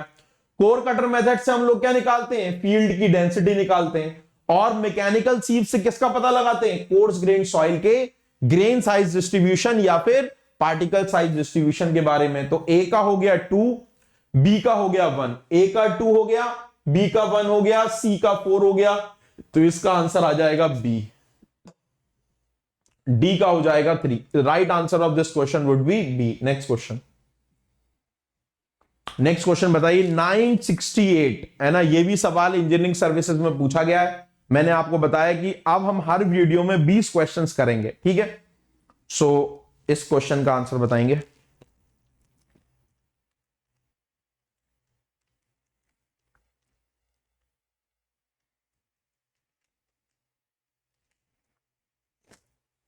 Consider the following statements increasing the width of footing results इन। अगर आप फाउंडेशन की विड्थ को इंक्रीज कर रहे हैं, if you are increasing the width of the footing, increasing the width of the footing results in increase in the settlement of the consolidating clay layer. कह रहा है कि अगर आप फाउंडेशन की विड्थ को इंक्रीज कर रहे हैं तो जो सेटलमेंट हो रहा है कंसोलिडेटिंग लेयर में वो इंक्रीज हो जाता है। अगर हमने कंसोलिडेशन सेटलमेंट पढ़े, किसी सॉइल में कंसोलिडेशन सेटलमेंट पढ़े, वो होता है CC into H not divided by 1 plus E not log of base 10 final effective stress divided by initial effective stress. तो इस फॉर्मूले में अगर आप ध्यान से देखें, अभी मैं इसको होल्ड कर रहा हूं, इस स्टेटमेंट को अभी मैं होल्ड कर रहा हूं, पहले वाले स्टेटमेंट को होल्ड कर रहा हूं। Increasing the width of the footing results in increase in the bearing capacity of the Sandy soil. सही बात है, जब आप सैंडी सॉइल की बात करते हैं तो बेटा एन गामा की वैल्यू 0 तो होती नहीं है। तो जब आप बेटा विड्थ को इंक्रीज करते हैं तो एक सैंडी सॉइल की बेयरिंग कैपेसिटी भी इंक्रीज करती है। तो ये स्टेटमेंट तो सही आपने पढ़ा होगा ना, C into N C plus Q into N Q plus 1/2 B gamma into N gamma. और या फिर प्लेट लोड टेस्ट में आपने पढ़ा होगा, that is QUF upon QUP is equal to BF upon BP. Ultimate bearing capacity of the sands are directly proportional to the width of the foundation. Next क्या? Decrease in the bearing capacity of the clays. क्या clays की bearing capacity पर width का कोई प्रभाव पड़ता है? कोई प्रभाव नहीं पड़ता। तो तीसरा वाला स्टेटमेंट गलत है। तीसरा गलत है तो ये गलत हो गया, ये वाला गलत हो गया। दूसरा वाला स्टेटमेंट सही है तो यानी 1 ओनली तो होगा नहीं, तो ऑप्शन इसका बी हो जाएगा। तो अब पहला वाला स्टेटमेंट पढ़ते हैं। कभी कभी ऐसा होता है ना, कुछ थोड़ा सा कंफ्यूजन होता है, तो उस केस में हम लोग उसको होल्ड कर लेते हैं। वैसे ही मैंने किया, फिर मैं ऑप्शंस की तरफ जाता हूं। क्या बोल रहा है? Increase in the settlement of the consolidating layer. देखो जरा, अभी मैंने आपको बताया था कि अगर आप विड्थ को इंक्रीज करोगे, आप बोलोगे सर जब आपने कंसोलिडेशन का फॉर्मूला लिखा तो इसमें विड्थ का तो कोई रोल ही नहीं है। लेकिन एक बात बताओ, मैंने अभी आपको बताया था जैसे जैसे आप फाउंडेशन की विड्थ को बढ़ाएंगे वैसे वैसे जो स्ट्रेस बल्ब है उसकी चौड़ाई भी बढ़ती जाएगी, उसकी गहराई भी बढ़ती जाएगी। तो जब चौड़ाई और गहराई बढ़ेगी, स्ट्रेस बल्ब का साइज बढ़ेगा, तो ऑब्वियस सी बात है ये जो क्ले लेयर के सेंटर पर फाइनल और इनिशियल इफेक्टिव स्ट्रेस मिलेंगे वो भी आपको ज्यादा मिलेंगे। इनिशियल इफेक्टिव स्ट्रेस तो वही होगा, लेकिन जो फाइनल इफेक्टिव स्ट्रेस है वो आपको ज्यादा मिलेगा, क्योंकि स्ट्रेस बल्ब ज्यादा विड्थ के लिए ज्यादा बड़ा बनेगा तो आपको सेटलमेंट्स भी क्या मिलेंगे, ज्यादा मिलेंगे। तो increase in the width of the foundation will increase the settlement of a consolidating layer. तो ये स्टेटमेंट भी आपका सही हो जाएगा। So the right answer of this question would be B. और ये अच्छा सवाल था, है ना, रटना नहीं है, समझ समझ के चलना है। जैसे जैसे स्टेप बाय स्टेप सवाल आते जा रहे हैं वैसे वैसे मैं चीजों को समझाता जा रहा हूं। नेक्स्ट क्वेश्चन, क्वेश्चन नंबर 969, इसको पढ़िए। कह रहे soil has a low allowable bearing capacity, bearing capacity कम है। The soil deposit contains compressible loess, एक लोइस है, सिल्टी सॉइल है। A foundation is to be provided for a structure carrying heavy load, load ज्यादा है और soil की bearing capacity कम है। Which type of the foundation is to be adopted. देखिए सबसे पहले हम कोशिश करते हैं आइसोलेटेड की, फिर कंबाइंड की, लेकिन यहां साफ बोल रखा है कि सॉइल की बेयरिंग कैपेसिटी भी कम है और स्ट्रक्चरल लोड भी ज्यादा है। तो उस केस में हम लोग अगर शैलो फाउंडेशन प्रोवाइड कर रहे हैं तो शैलो फाउंडेशन में सबसे सेफ और सबसे महंगी तो है लेकिन सबसे सेफ फाउंडेशन है वो जिसको बोलते हैं राफ्ट फाउंडेशन। जनरली कब प्रोवाइड की जाती है, जब बेयरिंग कैपेसिटी हमारी कम और लोड ज्यादा होता है। तो इस केस में हम कौन सी फुटिंग प्रोवाइड कर देंगे, बिना देके हम लोग राफ्ट प्रोवाइड कर देंगे। क्लियर हो रही बात। चलिए next question 970, this is the last question of this session. इस सेशन का सबसे लास्ट सवाल है, उसके बाद अगले सेशन में हम और सवाल करेंगे, ठीक है। नेक्स्ट क्या, the net ultimate bearing capacity of a purely cohesive soil.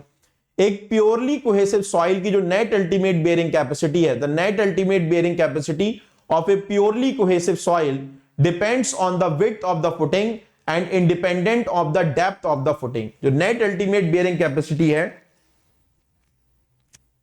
Net ultimate bearing capacity है प्योरली कोहेसिव सॉइल की, तो वो देख लो जरा क्या होती है, अल्फा 1 C इंटू NC, ठीक है। Depends on the width of the footing and independent of the depth of the footing, गलत बात है, विड्थ के ऊपर तो डिपेंड ही नहीं करती है। Depends on the width as well as depth, गलत बात है, ये भी गलत बात है। नेक्स्ट क्या है, depends on the depth, depth के ऊपर डिपेंड कर रही है नहीं, but independent of the width, depth के ऊपर भी डिपेंड नहीं कर रही है। So is independent of both width and the depth of the footing. तो नेट अल्टीमेट बेयरिंग कैपेसिटी ना ही डेप्थ के ऊपर डिपेंड करती है ना ही विड्थ के ऊपर डिपेंड करती है, केवल और केवल डिपेंड करती है फुटिंग के शेप के ऊपर। तभी तो एक फैक्टर आया that is called edge shape factor. तो right answer of this question would be D. Clear हो रही बात। अगर आपको इस क्लास की पीडीएफ चाहिए तो डिस्क्रिप्शन में आपका टेलीग्राम चैनल है that is called as MES Unacademy, उसको आप क्या कर लीजिएगा, ज्वाइन कर लीजिएगा।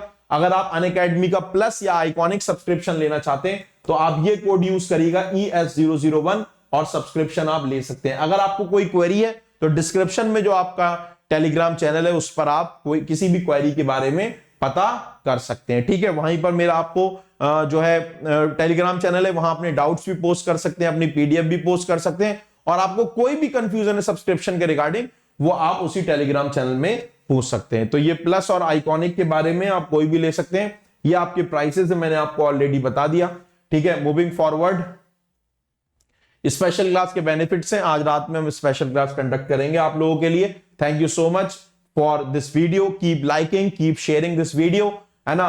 चैनल को सब्सक्राइब करिएगा, बेल आइकन को दबा लीजिएगा। पीडीएफ के लिए डिस्क्रिप्शन में जो टेलीग्राम चैनल है उसको ज्वाइन कर लीजिएगा। Thank you so much, keep learning, keep revising and take care of yourself. मिलते हैं बहुत जल्दी एक नई वीडियो के साथ।